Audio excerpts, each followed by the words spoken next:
안녕하십니까. 더비용 회원 여러분. 국가공인 직업상담사 2급 2차 대비 기출문제 풀이 시간입니다.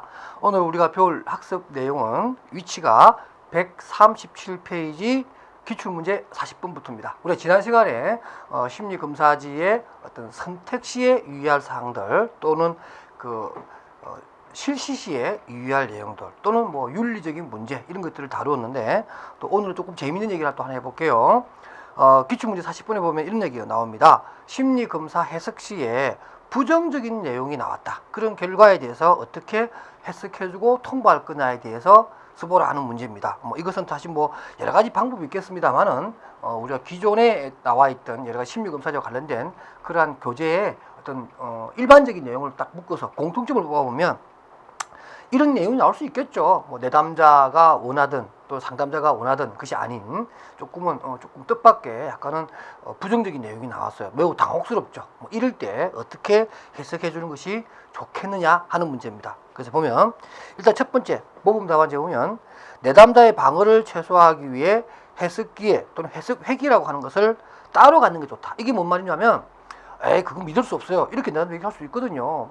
조금 정서적으로 불안정하다든지 이런 거 나오면 그걸 쉽게 동의하기가 좀 싫을 수 있잖아요. 그죠? 이런 경우에 그걸 또 부정한다고 해서 부정한 대로 또 갈 수는 없는 거잖아요. 그죠? 결과는 결과니까. 근데 이 결과를 좀 얘기할 때 검사한 날 그대로 바로 이렇게 하는 것보다는 조금 여유를 가지고 해석을 좀 다른 방법으로 해석할 수 있는 방법이 없겠는가를 좀 고민해야 되니까 회기를, 그러니까 검사회기, 검사 시점과 해석하는 시점을 좀 달리해서 해보는 것도 좋다라는 거죠. 단순히 달리하는 것이 아니라 좀 더 심층적인 질문을 통해서 부정적인 결과를 좀 다른 방법으로 해석할 수 있는 그런 여지를 찾기 위해서라도 일단 회기를 좀 달리해 주는 게 좋겠다, 이런 얘기가 나오고요.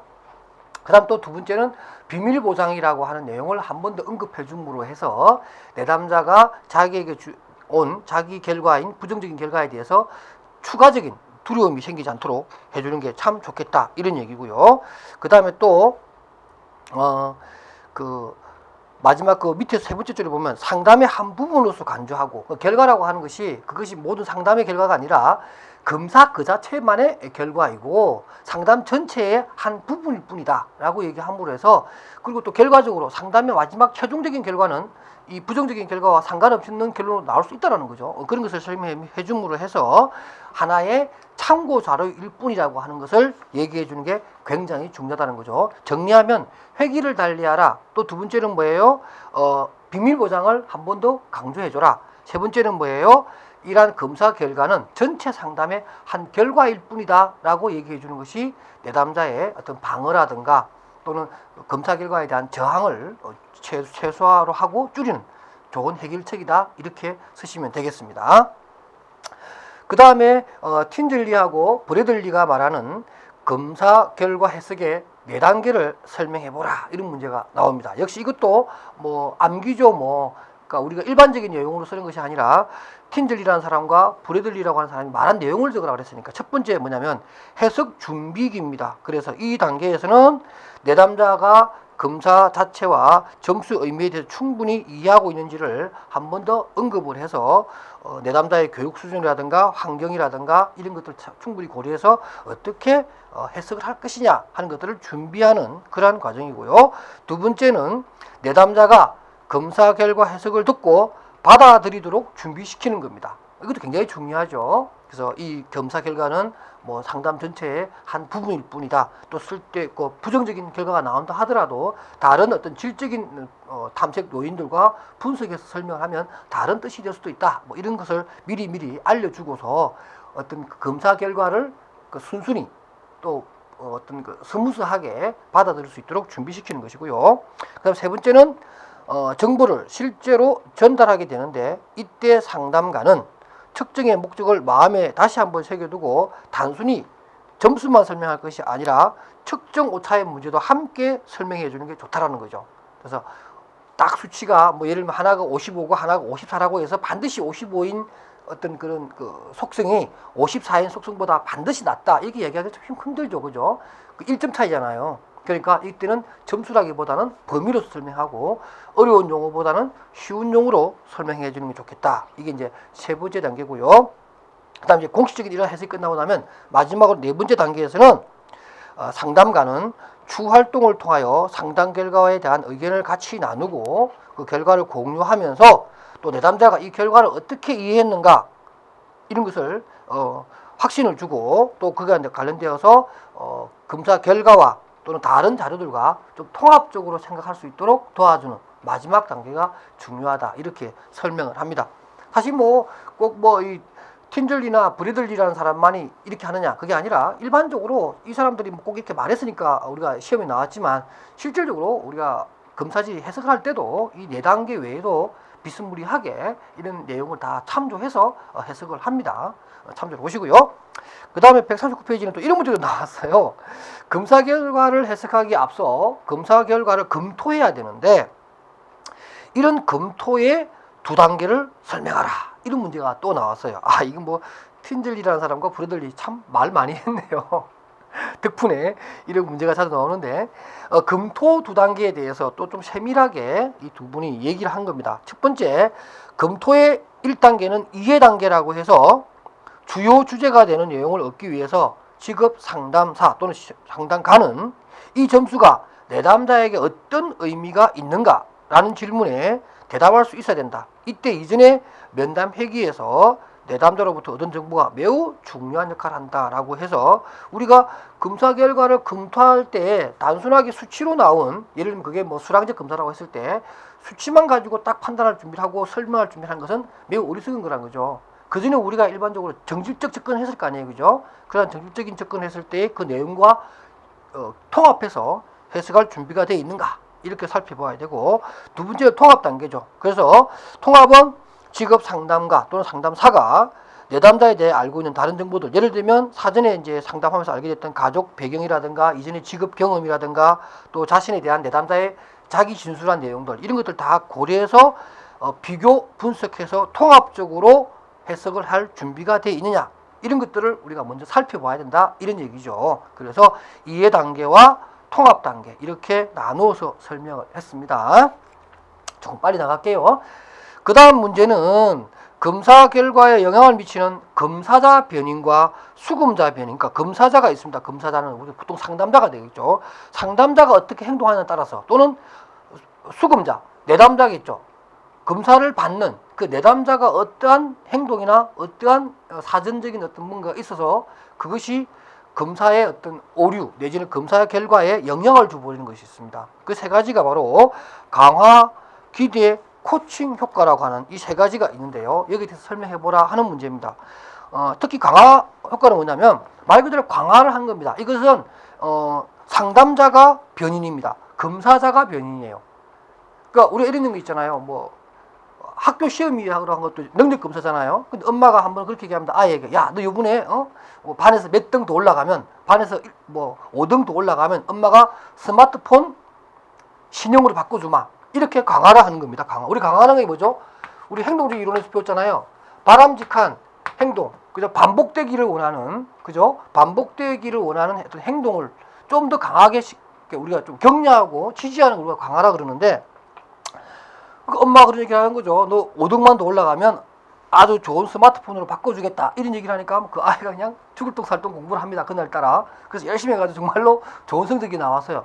그거는 어쩌면 엄마가 그런 스마트폰을 바꿔주겠다라고 하는 강화를 하지 않았다면 나올 수 없는 점수가 나온 거예요. 그죠?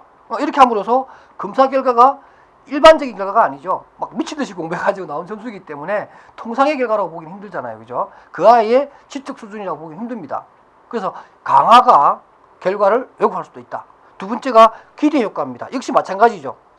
이거 수검자에 대해서 검사자가 어떤 기대치를 딱 불어넣는 겁니다. 뭐냐면은 야, 네가 뭐 이 검사지는 어떠한 것을 보는 거게 되는데 네가 만약에 이렇다면은 이게 점수가 높다면은 네가 이런 아이고 이게 점수가 낮다면 네가 이런 흥미를 가지고 있는 아이다. 뭐 이렇게 미리 얘기해 줌으로 해서 이 내담자가 이 저기 수검자가 말이죠. 거기에 맞춰서 답을 써버리는 경우가 있습니다. 자기 원래 지금 심상에 떠오르는 내용을 적는 것이 아니라 검사 받기 전에 검사자가 가지고 있는 어떤 기대치를 미리 알게 돼버리면 수검자가 거기에 맞춰서 답을 써버린다는 거죠. 그 결과를 믿을 수가 없는 거죠. 그다음 세 번째가 코칭 효과입니다. 이건 이제 사전에 검사하기 전에 A와 B 두 사람이 있어요. 근데 A는 이 검사지의 실시에 대해서 사전에 충분한 교육을 받은 사람이고 B는 그렇지 못했어요. 뭐 이런 경우에 당연히 결과가 다르게 나올 수 있겠죠.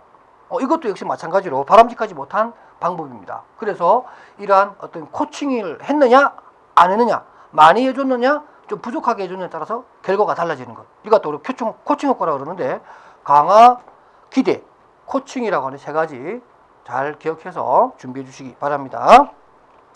그 다음에 심리검사 해석 과정에서의 유의사항이라고 해서 해석 과정이라고 하는 것은 이제 우리가 평가 과정이 있는데, 그러니까 검사 결과의 평가라고 하는 것은 이제 피검자에게 그 결과를 알려주는 것이 아니고 해석해주기 전에 전문가들끼리 그 검사 결과에 대해서 한번 이렇게 되새김해보는 것이고, 이 평가가 끝나고 나면 이제 해석이라고 하는 과정을 최종적으로 가게 됩니다. 이것은 내담자에게 설명해주는 과정이죠. 이럴 때 유의해야 될 것이 뭐냐? 해석에 대한 내담자의 반응을 고려하면서 설명을 해줘라, 이런 얘기고요.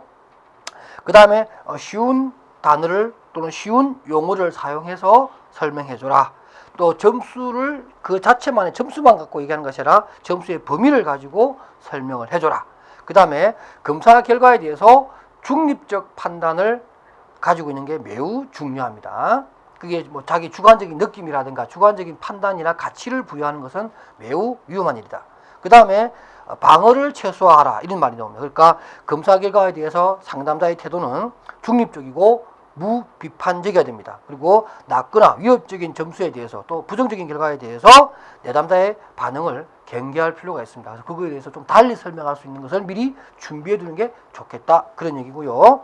그 다음에 최종적으로 검사의 대상과 용도에 대해서 한 번 더 명확하게 설명해주고, 이 검사지는 무엇을 측정하기 위한 것이며 전체 상담의 하나의 부분으로서 활용될 것이기 때문에 그 결과에 대해서 너무 그렇게 뭐라 할까요? 결과에 대해서 너무 이렇게 고착화된 사고는 하지 마시고 좀 유연하게 대처할 수 있도록 이렇게 해석해 주는 게 좋겠다, 이런 얘기죠. 그 다음에 또 많이 나오는 게 바로 객관식 검사지와 투사적 검사의 비교, 뭐 이런 것들이죠. 뭐 집단 검사와 개인 검사, 또는 우리가 뭐 정량적 검사와 정질적 검사 비교, 장단점, 이런 것들을 물어보는 문제가 많이 나오는데, 가장 대표적인 게 객관적 검사, 일반적으로 뭐 자기 보고식 인벤토리 검사, 셀프 리포팅 검사지라든가 또는 지필 검사 형태와 투사적 검사, 우리가 알고 있는 뭐 로사 검사라든가 TAT라든가 SCT 문장 완성 검사, 이런 것들이 대부분 다 이제 투사적 검사에 속하는 거잖아요, 그죠? 이러한 검사지 두 개의 비교해서 장단점을 써보라, 이런 얘기가 될 것 같은데요. 자, 우리 잘 알고 있는 내용입니다. 한번 볼까요? 객관적 검사는 예, 아니요, 뭐 잘 모르겠다든가 같은 자기 진술 방식으로 이루어지는 것이고, 대표적인 것이 뭐 MMPI나 CPI 이런 검사지가 되겠고요. 또 우리가 알고 있는 뭐 직업 선호도 검사, MBTI 같은 것들이 이런 것도 해당되는 것이죠. 그래서 이러한 검사지는 엄격한 제작 절차를 밟았기 때문에 신뢰도와 타동도가 높고, 우리 일반적으로 말하는 표준화된 그런 검사지일 가능성이 높고요. 그러나 딱 정해져 있는 문항에만 답변하기 때문에 피검사자의 자유로운 의사 표현이라든가 이런 것들이 좀 부족할 수가 있겠고, 좀 추가적인 정보를 얻기가 좀 쉽지 않다는 얘기죠. 그리고 또 어떤 막 하나의 경도성, 1번만 쫙 체크한다든가 2번만 쫙 체크한다든가 이런 일이 벌어짐으로 해서 어떤 왜곡된 결과를 보고할 수가 있다, 이런 얘기가 있고요. 또 투사적 검사의 내용은 미완성 문장을 사용한다든가 어떤 그림을 보게 한다든가 이런 것들을 포함해서 애매모호한 자극을 통해서 어떤 성격적인 내용이라든가 이런 것을 탐색해내는 그런 검사지인데요. 대표적인 것이 로사 검사가 대표적인 투사적 검사지요. 일단은 뭐 장점으로는 어떤 피검사자의 다양한 어떤 표현, 또 뭐 무의식 세계에 있는 내용까지 끄집어낼 수 있는 그러한 장점이 있습니다만은, 또 단점으로는 표준화되어 있지 않기 때문에 신뢰도와 타당도가 문제가 될 수 있다는 것은 아주 치명적인 또 단점으로 작용을 합니다. 그런 내용을 적으시면 될 것 같습니다. 역시 뭐 같은 내용이라고 할 수 있습니다. 기출문제 46번 보시게 되면 심리검사에서 선다형이나 예, 아니요 등의 어떤 객관적 형태의 자기 보고형 검사가 가장 많이 사용이 되는데 이러한 검사지의 장점을 써보시오. 이런 문제입니다. 이 문제는 그 오른쪽에 있는 143페이지에 나오는 투사적 검사의 장점과 단점과 같은 이런 문제 형식으로도 나오기 때문에 이 문제를 다 보자고요. 예를 들면 142페이지에 이러한 객관적 형태의 자기 보고식 셀프 리포팅 형태의 검사지의 장점을 보면 첫 번째가 측정하고자 하는 대상을 범주화해서 선택 항목으로 구성되어 있으므로 응답하기가 용이하죠. 주관식으로 쓰라 그러면 사람들 귀찮아하기도 하고 좀 표현력이 떨어진 사람들은 표현하기도 좀 힘들죠. 그러나 1번, 2번, 3번, 4번 이렇게 좋다, 아주 좋다, 뭐 이렇게 우리가 그 리커드 척도식으로 5점 척도로 해놓으면은 내가 체크하기 쉽잖아요, 그죠? 용이하고 두 번째 또 부호화하고 이런 것을 하기 때문에 시간과 노력이 좀 이렇게 상대적으로 절약되기도 하고요. 또 질문의 의미가 응답자에게 보다 명확하게 전달될 수 있어서 또 많은 사람들에게 또 실수할 수 있고요. 또 적합하지 않은 응답을 최소화할 수 있습니다. 그 주어진 안에서만 하는 것이기 때문에 우리가 다른 것까지 고려할 필요는 없다라는 거죠. 아주 채점하기도 쉬운 거 있고요. 그런 것들입니다. 그 다음 또 표준화하기도 쉽다라든가 또 검사 실시가 용이하고 특히 집단 검사를 실시하기도 좋다. 이런 내용들이 추가적으로 알아두시면 좋겠네요. 143페이지에 기출문제 47번 보게 되면 그럼 투사적 검사의 장점과 단점은 또 뭐가 있겠는가 한번 보도록 합시다.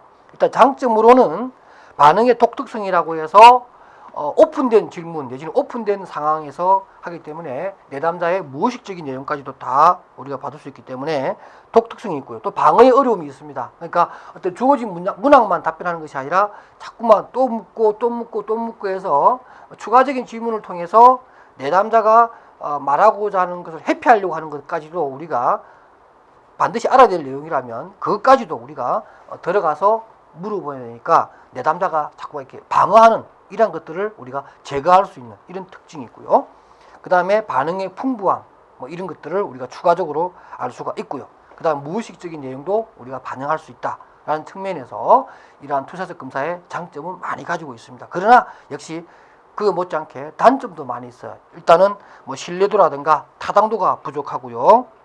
그 다음에 반응에 대한 상황적 요인의 영향에 따라서 예를 들면 그날 기분이 좋았을 때는 어떨 수 있지만 또 기분이 또 안 좋을 때, 좋을 때 역시 결과가 다를 수가 있겠고요. 또 실용도가 낮습니다. 왜냐하면은 아주 전문가가 다뤄야 되기 때문에 우리가 어떤 이러한 검사지를 아주 일반적으로 아주 아주 광범위하게 활용하기가 쉽지는 않죠. 그래서 주로 투사적 검사는 일반적으로 성격 검사가 많은데 임상적 장면, 치료적인 장면에서만 많이 쓰이지 일반 우리가 직업 상담 장면에서 투사적 검사를 사용하는 거 그렇게 많지는 않죠.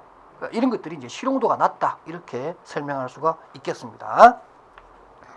그 다음에 144페이지에 나오는 극대 수행 검사와 습관적 수행 검사의 차이점을 논하라. 이 말은 인지적 검사와 정서적 검사의 차이점을 논하라. 또는 우리가 능력 검사와 성향 검사를 구분해라. 성향이냐 성능이냐 또는 인지적이냐 정서적이냐 이러한 검사지를 크게 나눌 수가 있는데 그러한 검사지의 차이점을 논하라 이런 얘기인데요. 우리가 그 표를 하나 보겠습니다. 모범 답안 자체가 이런 표를 만들어서 쓰는 것도 괜찮고요. 풀어서도 괜찮습니다. 그래서 여기서 말한 차이점을 논하라 한 얘기는 일반적으로 인지적 검사의 특징이 뭐고 또 정서적 검사의 특징이 뭔가를 쓰시고 그와 관련된 예시되는 검사지 한두 개만 적어주면 좋은 답안 작성이 되겠습니다. 역시 보면 인지적 검사는 특징에 보면 표 오른쪽에 보게 되면 문항에 정답이 있는 것이 특징이며 또 응답에 시간 제한이 있고 또 최대한 능력 발휘를 해서 표기를 하기를 원합니다. 그러니까 능력 검사거든요. 대표적인 게 우리가 지능 검사라든가 특성 검사라든가 학업 성취도 검사, 토익, 토플, 중간고사, 기말고사, 쪽지 시험 다 여기에 속하는 거죠. 반대로 정서적 검사는 문항에 정답이 없습니다. 그 사람이 성격이 어떻다, 흥미가 어떻다, 태도가 어떻다 하는 것에 무슨 정답이 있어요. 그 사람만의 특징인 것을.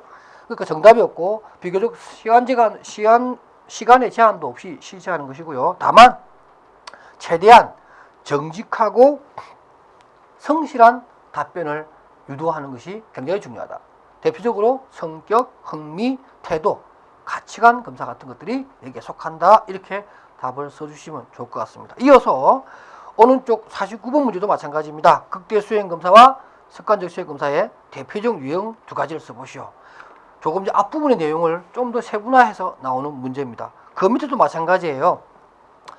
이 문제가 나왔을 때 성능검사와 성향검사를 두 가지 적으시오. 이렇게 시험 문제 나왔을 거니까 많은 수험생들이 저한테 질문을 했었어요. 이건 또 뭐냐? 그건 우리가 너무 그러니까 폭을 좁게 공부해서 이런 문제가 생기는 거예요. 사실은 인지적 검사와 정서적 검사를 묻는 건데 인지적 검사 용어 하나만 딱 알고 있다 보니까 이렇게 약간 유사한 용어를 써서 문제를 내게 되면 답을 다 알고 있으면서도 그냥 빈칸을 두고 나오는 경우가 있어요. 이 문제가 대표적으로 그런 문제였는데 성능검사가 능력검사라는 뜻이죠. 인지적 검사를 얘기하는 거고 성향검사는 말 그대로 성향입니다. 어떤 습관이라든가 이런 거죠. 그러니까 성격검사, 흥미검사를 얘기하는 겁니다. 그러니까 결국에는 기출문제 48번 문제하고 똑같은 문제예요. 그러면서 그 위에 있는 거 있죠. 49번 문제하고 똑같은 문제를 할 수 있습니다. 자, 이런 것들이 우리를 헷갈리게 만드는데요. 그러니까 하나의 용어를 외울 때 유사 용어까지 같이 외워두는 게 이런 낭패를 막을 수 있는 그러한 지혜로움일 겁니다. 그 다음에 146페이지에 질적 측정 도구, 다시 말해서 우리가 정량적 검사냐 정질적 검사냐 이렇게 구분할 때 정질적 검사의 측정 도구 예를 세 가지 들어봐라. 대표적으로 우리가 생애 진로 사정이라고 해서 LCA 이런 잘 아시죠? 기저버스 선생님이 만드신 질적 측정 도구로서의 LCA가 되겠고, 그 다음에 제노그램, 직업 가계도, 그 다음에 직업 카드, 그 다음에 뭐 역할 연기라든가 사이코 드라마와 같은 롤플레잉, 역할 연기 이런 것들이 대표적인 질적 측정 도구라고 볼 수가 있습니다. 이 네 개 중에 한 가지 여러분을 쓰시면 될 것 같고요. 뭐 직업 카드라든가 또는 생애 진로 사정 또는 직업 가계도는 단독으로도 2차 시험에 잘 나오니까 여러분도 좀 더 내용을 깊이 있게 공부해 주시고, 뭐 제하고 아마 상담학 쪽에서 이미 공부한 거니까 여기서는 설명하지 않겠습니다. 그 다음에 또 나오는 것이 목적에 따른 분류라고 해서 규준 참조 검사와 준거 참조 검사를 간략하게 설명하고 그 예를 들어보라 이런 얘기가 이제 시험 문제 나오는데 147페이지 아주 커다란 표를 제가 하나 그려놨습니다. 규준 참조 검사는 우리 일반적으로 규준이라고 하는 것은 상대적이라는 의미가 있어요. 그래서 우리가 규준이라고 하는 걸 노음이라고 배웠잖아요. 노음이라는 게 뭐죠? 어떤 점수가 가지고 있는 상대적 위치, 상대적 가치를 알게 해주는 그러한 기준이 바로 규준이다 이렇게 얘기했잖아요. 그죠? 그래서 이런 규준 참조 검사는 피검사자들의 서열화를 통해서 누가 1등이고 누가 2등이고 이렇게 해서 그 차이를, 상대적 차이를 알게 해주는 그러한 목적을 우리가 가지고 있다면 어떤 차이를 알고 싶다. 그러면 규준 참조 검사를 사용해야 됩니다. 그래서 그 검사의 목적에 보게 되면 이렇게 되어 있잖아요. 상대 비교 평가의 목적을 수행하기 위해서 실시하는 검사다. 이렇게 여러분들 이해하시고, 그 다음에 그 네 번째 줄에 보면 신뢰도를 굉장히 강조한다. 이렇게 되어 있고요. 정규 분포를 따른다. 이렇게만 알아두시고요. 오른쪽 중거 참조 검사는 우리 일반적으로 절대 평가에 해당되는 겁니다. 그래서 이러한 검사 목적은 목표 지향적 평가 혹은 절대 평가의 목적을 수행하기 위해서 만들어지고 실시되는 검사로서 우리 직업 상담사 시험이 대표적인 거죠. 60점 이상이면 누구나다. 100점이든 60점이든 똑같은 합격생으로 인정하는 이러한 어떤 목적으로 실시하는 것이 중거 참조 검사다. 이렇게 되어 있는 겁니다. 참고로 뭐 학교 시험 같은 경우에는 중거 규준 참조 검사죠. 1등부터 100등까지 이렇게 줄을 세워야 되니까. 그러나 어떤 국가 시험에 몇 점 이상만 되면 모두 합격자로 보는 이러한 것들은 중거 참조 검사의 예라고 볼 수가 있습니다. 답안지에 그렇게 쓰셔도 됩니다. 이러한 중거 참조 검사는 타당도를 강조하고 있고요. 부적으로 편포된 분포라고 해서 일반적으로 점수가 높은 부분에 많은 사람들이 몰려있는 형태로서 부적 한쪽으로 좀 편중되어 있는 그러한 분포도를 보인다. 이렇게 여러분들이 설명하시면 아주 좋은 답안지가 되겠습니다. 그 다음에 집단 내 규준 세 가지를 적으시오. 제가 조금 전에 기준이란 어떤 점수의 상대적 가치, 상대적 위치를 알기 위해서 우리가 활용하는 하나의 기준이다. 이렇게 설명했는데 그 대표적인 것이 P 점수, 퍼센테이지, 백분위 점수를 우리가 들 수가 있겠고요. 그 다음에 Z 점수와 T 점수로 나누어 설명하는 표준 점수라고 하는 것이 있죠. 그 다음에 스탠다드 9이라고 해서 표준 등급, 우리가 보통 교교생들의 내신 등급과 같은 이러한 9가지 등위, 등급으로 나눈 기준 점수가 있는데 이것은 다 집단 내에 어떤 집단 속에서의 상대적 위치를 알아보는 그러한 기준 점수를 얘기하는 것이요. 그리고 규칙문제 54번에 보게 되면 이러한 기준 점수는 어떤 표집이라고 하는 확률 표집 또는 비확률 표집과 같은 표집을 통해서 만들어지는데요. 이러한 표집 중에서도 특히 확률 표집의 방법은 세 가지가 있는데 뭐 좀 더 엄밀히 들어가면 네 가지가 있습니다. 체계적 표집과 합치면 네 가지가 되는데 뭐 세 개만 한번 써보라 이렇게 나와 있으니까 우리가 가장 많이 알고 있는 단순 무선 표집이라고 해서 랜덤 샘플링이죠. 그 다음에 정합 표집과 집락 표집이 있습니다. 이렇게 설명해 주시면 되는데 단순 무선 표집은 그냥 뭐 1번, 7번, 로또 1번, 7번, 12번, 53번 이렇게 우리가 풀면 되는데 정합 표집 같은 경우에는 하위 집단 자체가 좀 이질적인 게 있어요. 그러니까 하위 집단이 있다라는 얘기죠. 그러니까 뭐 그냥 일반적으로 뽑는 것이 아니라 하위 집단이 우리가 국민 이렇게 하면 대한민국 국민이지만 그 국민도 보면은 지역적으로 좀 달리 그 강원도, 뭐 전라도, 뭐 경상도, 경기도, 서울 이렇게 구분되어 있잖아요. 그죠? 그래서 어떤 정치적인 성향을 물을 때 어떤 한쪽만 우리가 물어보면 안 되겠죠. 강원도 사람들만, 전라도 사람들만, 경상도, 서울 지역의 사람들만 물어보면 전체 국민의 어떤 정치적 성향을 알아보기 힘들죠. 왜냐하면 다 지역마다 약간 이질적인 어떤 그런 요소를 지니고 있기 때문에 그런 거죠. 그러니까 이럴 때는 지역마다 인원수를 똑같이 표집을 하는 것이 중요하죠. 이런 것들을 우리가 정합 표집이라고 그러고 집락 표집은 그렇지 않아요. 하위 집단이 있긴 하지만 그 하위 집단 자체가 어떤 균일성, 동질성을 유지하고 있기 때문에 굳이 이렇게 전반적인 것을 다 표집할 필요 없이 어느 한쪽에 있는 것만 표집을 해도 어떤 그 이질성이 없기 때문에 그 표집에 대해서 어떤 뭐라 그럴까요? 문제시 된다거나 이렇지 않는 것을 얘기합니다. 그렇게 해서 여러분들이 이 단순 무슨 표집과 정합 표집, 집락 표집 이렇게 세 가지만 쓰셔도 될 것 같고요. 참고로 체계적 표집은 뭐냐면 단순 무슨 표집의 한 종류이긴 합니다만은 그래도 그나마 조금은 뭐예요? 체계적이라는 거죠. 예를 들면은 뭐 1번, 9번, 12번, 24번 이렇게 얘기하는 것이 아니라 1번, 11번, 21번 우리가 학교 다닐 때 수학 선생님이 그죠? 칠판에 문제 탁 4개 내놔놓고 야 나와서 문제 풀어보는데 오늘이 며칠이지? 오늘 3일인가? 3번, 13번, 23번, 33번 나와서 풀어 이렇게 얘기하잖아요. 그분에 해당되는 학생들 그날 학교 가기 싫죠? 수학 시험 있으면 수학 시간에 딱 자기 번호랑 붙어 있으면 참 싫은데 우리 선생님들이 그렇게 체계적 무슨 표집을 많이 합니다. 바로 그런 겁니다.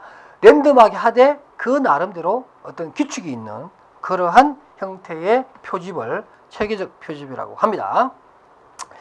그 다음에 기출문제 55번에 보게 되면 결국에 이건 뭐냐면은 우리가 어떤 검사지가 있는데 그 검사지가 단순하게 나온 점수만 비교해서 되는 것이 아니라 모든 검사지는 말이죠. 뭐가 있냐면 규준이라고 하는 것이 있다라는 거죠. 그러면서 우리가 모든 검사지는 평균이 있고 표준 편차라고 하는 것이 있습니다. 그렇기 때문에 그 검사지마다 다 달라요. 주어지는 평균이라든가 주어지는 표준 편차가 달라요. 그래서 그 기출문제 55번에 보면 구직자 A하고 B가 있습니다. 근데 동형 검사예요. 같은 검사가 아닙니다. 동형 검사가 있는데 그 동형 검사가 1형이 있고 2형이 있어요. 그래서 A는 1형을 받고 B는 2형을 검사를 해봤어요. 그랬더니 A는 115점이고 B는 124점이 나왔어요. 그랬더니 단순하게 점수만 보면 115점보다 124점을 받은 B가 더 높은 어떤 직무 능력이 나왔다. 이렇게 설명할 수가 있는데 이렇게 단순 비교할 수는 없다는 거죠. 왜냐하면 그 검사지 자체가 그 나와 있는 것처럼 각각 그게 달라요. 그러니까 뭐가 다르냐면은 평균과 그게 다르다는 얘기죠. 그래서 그런 것을 보게 되면 주어진 이제 여러분들 거기 문제에 보면 답안에 보게 되면 그런 얘기를 해놨거든요. 약간 이게 오류가 나왔는데 직무검사 1형 같은 경우에는 평균을 100을 줬지만 표준 편차를 7로 둔 상태가 되겠고요. 그 다음에 2형의 문제는 평균을 100으로 두고 표준 편차가 15였던 문제입니다. 그러니까 그 두 문장이 사실은 그 기출 문제 55에 들어가셔야 되는데 약간 이렇게 편집상에 오류가 발생을 했네요. 그러니까 1형은 A가 보았던 1형 검사지는 평균이 100이고 표준 편차가 7인 검사지고 B가 본 2형의 직무능력 검사지는 평균이 100이고 표준 편차가 15인 검사라는 얘기예요. 그러니까 그런 차이점이 있는 검사지를 실시했더니 115와 124점이 나왔던 거예요. 그래서 이거 갖다가 우리가 일반적으로 Z검사, Z 점수인 표준 검사로 전환을 해봤더니 A는 2.14가 나왔고요. B가 1.6이 나왔습니다. 그러니까 단순한 원 점수만 갖고 비교하는 것이 아니라 표준 점수인 Z 점수를 해봤더니 오히려 A가 2.14로 B보다 훨씬 더 높은 지문능력 수준을 보여줬다. 이렇게 우리가 결과를 재해석해 줘야 된다. 그게 맞다. 이런 내용입니다. 뭐 사실 어려운 문제는 아닌데 우리가 이제 규준 점수라고 하는 것과 원 점수라고 하는 것이 이러한 평균과 표준 편차를 넣고 계산해 보면 얼마만큼 차이가 나는 것을 한번 아는지를 물어보는 그런 문제라고 할 수가 있습니다. 뭐 요즘도 이런 문제는 또 잘 안 나와요. 어려워졌다고 막 이렇게 항의를 해서 그런지 모르지만 이렇게까지 막 실제로 이 표준 점수를 구하는 이런 문제까지는 또 최근에 안 나오는 그런 경향이 있습니다. 자, 오늘 또 여기까지 준비된 내용입니다. 여러분 열심히 하십시오. 안녕히 계십시오.